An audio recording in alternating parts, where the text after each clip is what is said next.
Hey guys, so I've been wanting some speakers for my desk setup for a few years now, but I haven't been able to find exactly what I wanted until I saw the G560 from Logitech. So for my setup specifically, I'm a little low on space, so I needed something that would fit under my monitor, wouldn't require some sort of preamp or any dicking around, just a plug and play type job, and it had to have Bluetooth.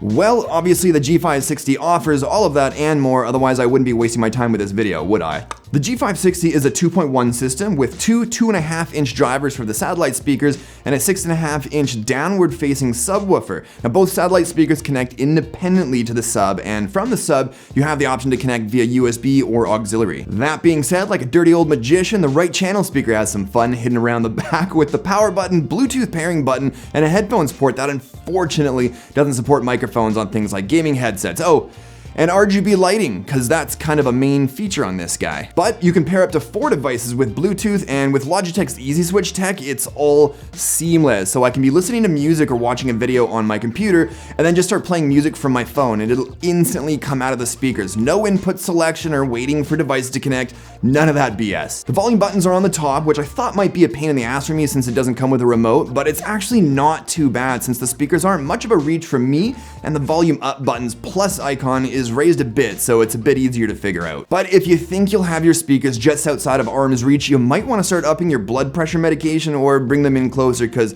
that'll get annoying. There's also a G button, which by default controls the light brightness, but you can actually map it to damn near anything with the Logitech gaming software, which I'll touch on more in a minute, but really the only thing the G button can't do is stop my wife from harassing me while gaming, coming in here flickering the lights and shit. But I love her though. I thought the speaker design is a nice change from the typical rectangular shape, and with that I don't actually know what it's called, the hole?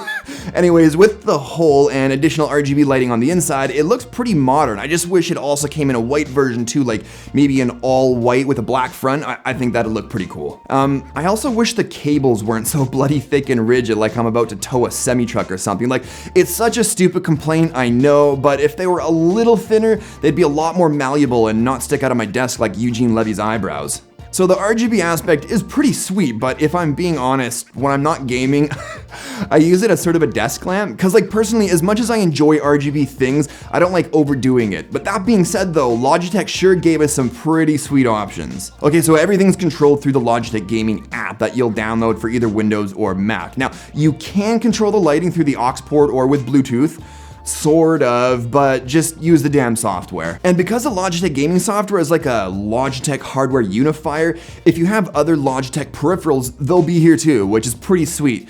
But what's even sweeter, like a blind man making sweet tea type sweet, is that you can link those other peripherals. So if they have RGB too, everything will be in sync, which I think is pretty nifty. Now, jumping into the lighting effects, in Windows, there's actually 5 lighting effects, whereas on Mac OS, we're limited to 4. The missing effect is the audio visualizer effect, because as I understand it, Mac OS doesn't support DTS. Anyways, the light reacts to sound, nothing new here. And of course, there's also the standard color cycling and breathing effects, but hands down, my favorite is the screen sampler. Like, as far as I'm concerned, when it comes to the RGB lighting, this is what makes the G560 interesting. So you select screen sampler and then jump into advanced settings, and from here you set up zones. Now each speaker has a backlight and a front light, which is located in that hole I poorly described like a 5-year-old earlier. So anyways, you set up your zones, and whatever the dominant color is in those zones is a color that'll be replicated through the speakers.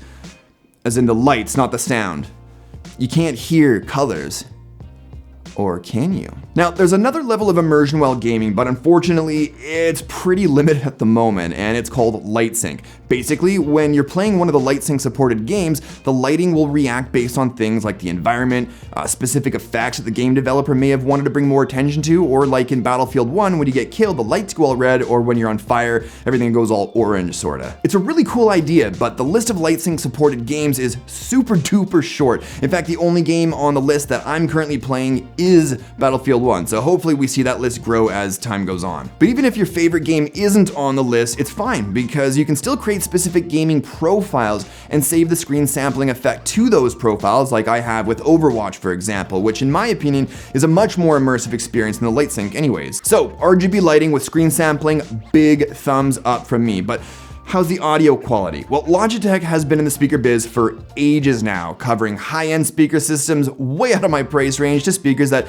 make you wonder how the hell they even turn a profit. I'd say the G560 is a solid upper middle of the road type system at only $200. If super high volume levels is one of your kinks, this will get your rocks off for sure because it gets ridiculously loud. So with a total of 240 watts peak, those 2.5-inch drivers really provide a rich and clear sound in the mids with some nice and crispy sounding highs, which I really notice when listening to EDM type music, and especially when gaming, like when I hear the crack of a sniper rifle pointed at me right before my screen goes red. And that sub really rounds it all out with solid, deep, punchy bass. Now, everyone has their own audio preferences. Me, I prefer more of a flat profile with just a hint more bass, and thankfully the Logitech gaming software lets me make those changes. It does have its own presets, even a flat preset, but I still found it just a bit too deep for me. So I turned the bass down by 4 and the treble up by 2, but you can take it a step further with specific ranges and create your own custom audio profiles if you wanted to. You also have the option of turning on virtual 7.1 surround sound. Now,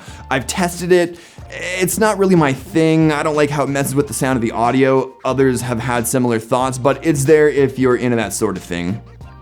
So yeah, I think for $200, you're getting an awesome 2.1 system. I'd totally recommend these, no problem. In fact, the only reason I can see someone not wanting to buy the G560 is because they don't like the look. Everything else is awesome. Anyways, I think that about does it for this one. Drop me a comment and let me know what you think of the G560. Like, is RGB and speakers going too far, or do you think it's cool and actually a good idea? If you liked the video, show me some love with that like button, and if you're new to my stuff, don't forget to hit that notification bell and subscribe so you don't miss any of my weekly videos. But thanks as always for watching, and I'll talk to y'all next one.